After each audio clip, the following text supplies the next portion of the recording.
very own Silas Apologist covering that for us. Silas, has the polling already started? What is the situation on the ground? Yes, Zainab, it's the D-Day here in Wajir West constituency. Residents, of course, have woken up early in the morning to choose their MP after the Supreme Court annulled the election of Ahmed Kolosh, who was a member of ODM, of course, but has since come to Jubilee and is, of course, one of the contestants in this election. As you can see, just behind me, a number of residents are currently queuing to cast their vote. The process began way early today, around 6 a.m. in the morning. The polling stations are open. This is Wajir Girls Secondary School, which is one of the polling stations. There are quite a number of polling stations. The IEBC says it has already set up around 10 mobile polling stations, of course, to cater for residents who, as you know, this is a pastoralist community. So a number of them have been moving up and down. We managed to speak to Kolosh, who is vying for this ticket on seat on an ODM ticket. Of course, expressing to us some of his expectations today. He says, of course, the voting has been going on smoothly, except for a few technical issues. IBC yesterday said this place would experience a bit of network challenges. We experienced that a bit of it in the morning, but things have been moving on smoothly. Kolosh's argument was that the elections, in terms of the biometric registration, the biometric identification were a bit slower than they had expected, but they say it's currently going on smoothly. Right now, I'm just joined by a few of the residents who've been who are members of this constituency. One already has cast his vote, the other one has not cast his vote. Just want to get the experience, how it has been, and what their expectations is, and if that expectation has been met. Welcome to NTV. Thank you. Just if you could tell us your name and whether you voted. If you voted, what has your experience been? My name is Abdi Mohammed Yusuf. I'm a voter of Wajir Girls Secondary School, and I've already voted.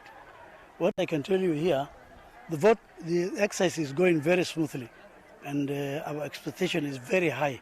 Everything will be okay. Yeah.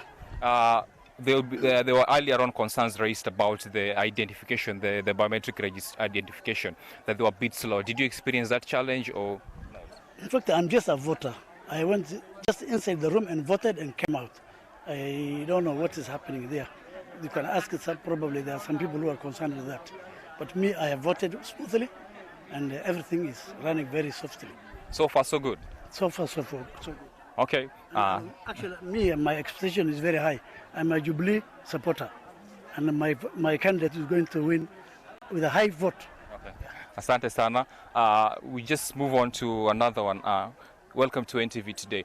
Just tell us your name, whether you voted or not, and what are your expectations today? My names are Ismail Mohammed Abdille. I'm here to vote, but I'm expecting to vote in a smooth way. So far, there is maximum decorum at the system, and as have been promised by the ground team who are concerned with the task, things are going so far. Yet I'm yet to vote simply because there is several queues, but I will cast my vote before the time ends. Yeah. Thank you very much. So Zainab, there you have it. The expectations, residents having high expectations today. Their concern is that, of course, there's not so much concern that has been raised today in terms of the queuing process. As you can see just behind me, the queue is quite long. A number of centers have been opened up. There are a number of a number of polling centers, of course, that have been opened up around the constituency. The tallying center is about 50 kilometers from here, and we'll be expecting to go there later on in the day just to see what goes up. So far, so good. Back to you, Zainab. To a concern that there are fears that because of the drought situation in the country, and specifically touching on Wajir County and in that particular constituency, that there were fears that the turnout could be low. Have you gone around the constituency to find out how the turnout has been in some of those parts that have been adversely affected by drought? Yes, and just as you've said it, this is a concern that has been raised yesterday by the IBC chairman of Chebukati when he was addressing the press yesterday. One of his arguments was that this area has been experiencing a bit of drought since the beginning of the year, and that has seen a lot of residents move in search of pasture for their animals and even water.